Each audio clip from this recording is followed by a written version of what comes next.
Alors aujourd'hui un petit épisode rapide pour vous présenter la solution technique que moi personnellement j'utilise pour archiver mes photos. C'est parti!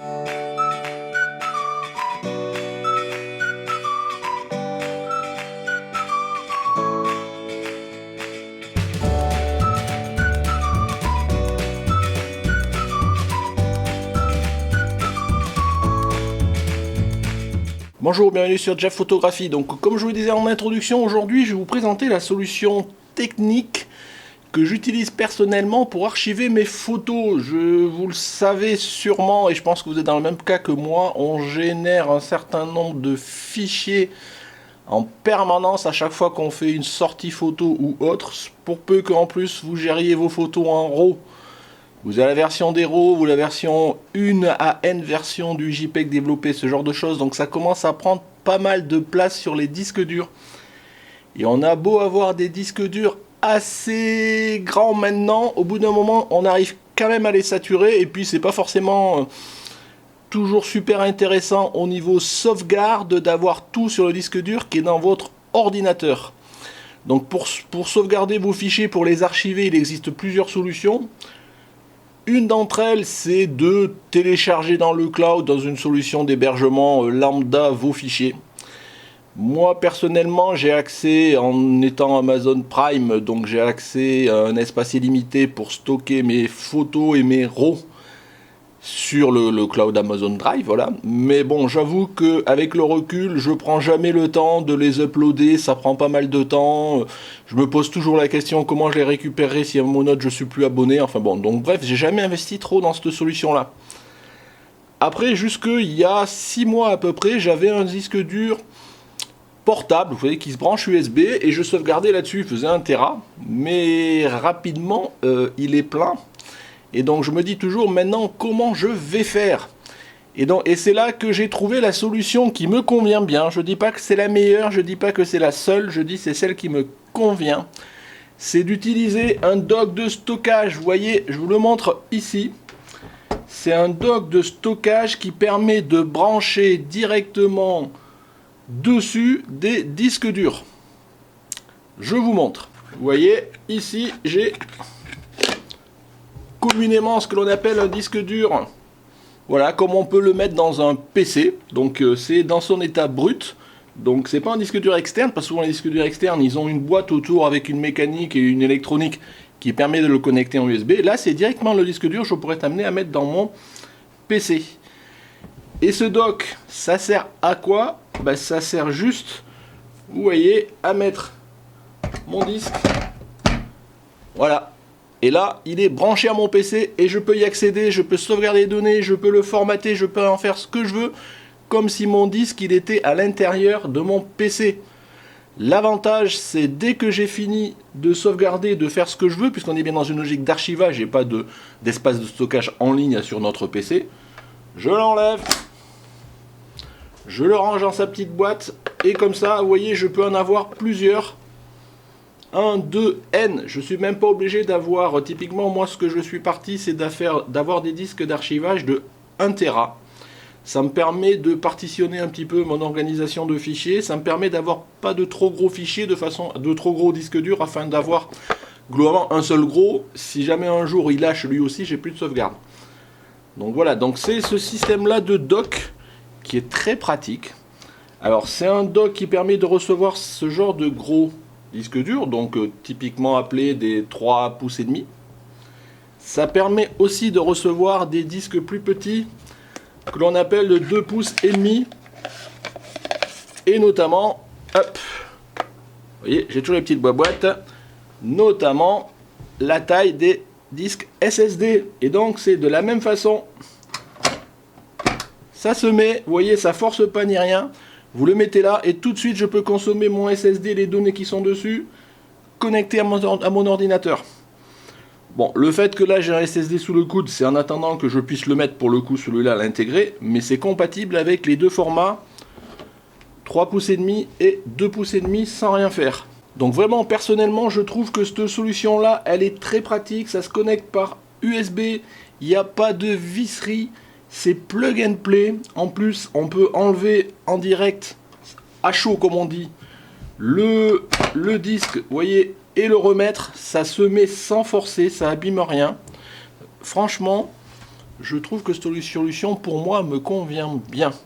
Donc je me suis préparé, je commence à me préparer toute une bibliothèque de disques durs. Un disque dur comme ça, pour faire de l'archivage de 1 Tera, ça vaut 39 €. Pour peu que vous les chopiez, je dirais, en promotion, ce genre de choses, on peut même les choper moins que ça.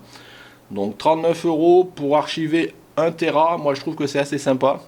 Donc j'ai prévu d'en avoir 3 ou 4, pour l'instant j'en ai qu'un.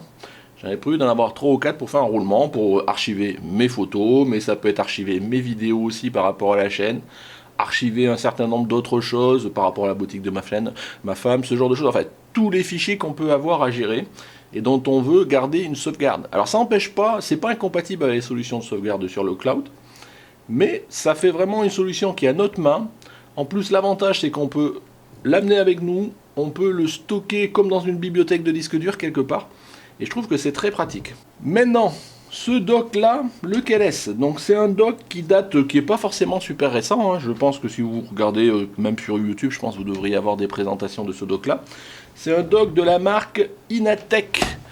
Donc, hop, voilà, je vais vous montrer la boîte. Oups, les reflets, voilà.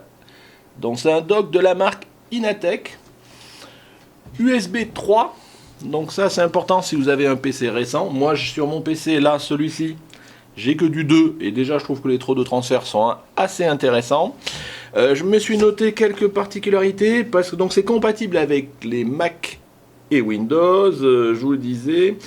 Un truc que pour l'instant je n'utilise pas, j'ai pas cherché plus que ça, c'est compatible avec le protocole UASP.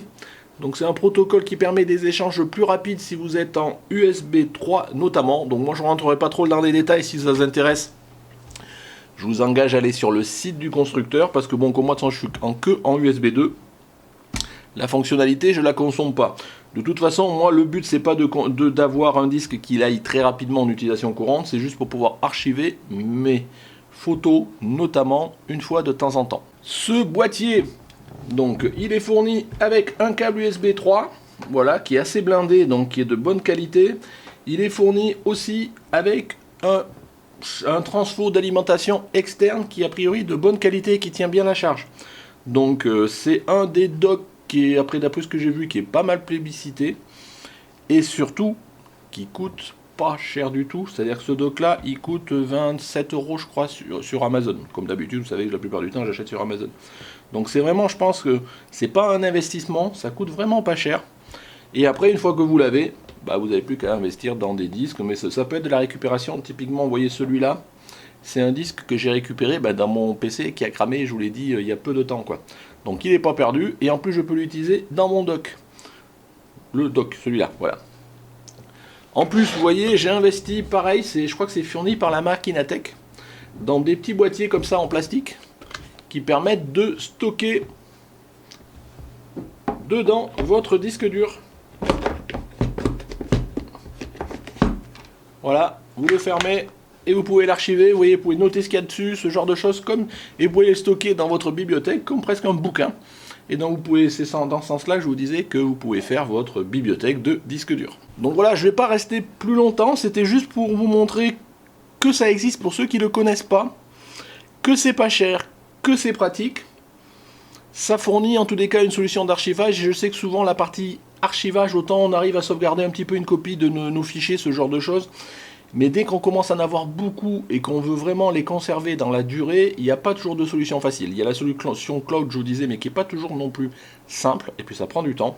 Là, je branche ça, je mets mon disque, je copie mes fichiers, j'enlève, c'est comme si vous aviez une clé USB quelque part, hein. C'est un peu le même principe, sauf qu'elle fait 1 Tera.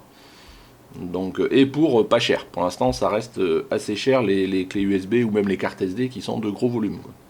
Donc pour moi, c'est vraiment que des avantages, pas d'inconvénients. En plus, je dirais, vous pouvez mettre, comme je disais par exemple, vous voyez mon SSD, ça se met sans forcer, vous voyez, je le mets là, ça s'enlève sans forcer non plus, c'est vraiment, voilà, c'est vraiment un petit accessoire pas cher que je trouve génial et qui, moi, pour moi en tous les cas, me rend bien le service. Donc voilà, je me disais que ça peut être intéressant de partager avec vous, pour ceux qui ne connaissent pas. Voilà, si ça peut vous donner une idée pour aujourd'hui régler vos problématiques d'archivage de fichiers photos ou autres, pourquoi pas. Voilà, merci de m'avoir suivi. Bon, toujours pareil, hein, si vous avez aimé, un petit pouce bleu. Si vous avez des commentaires sur le doc ou sur la façon dont j'archive mes photos ou tout autre problème, comme d'habitude, n'hésitez pas à me laisser un commentaire.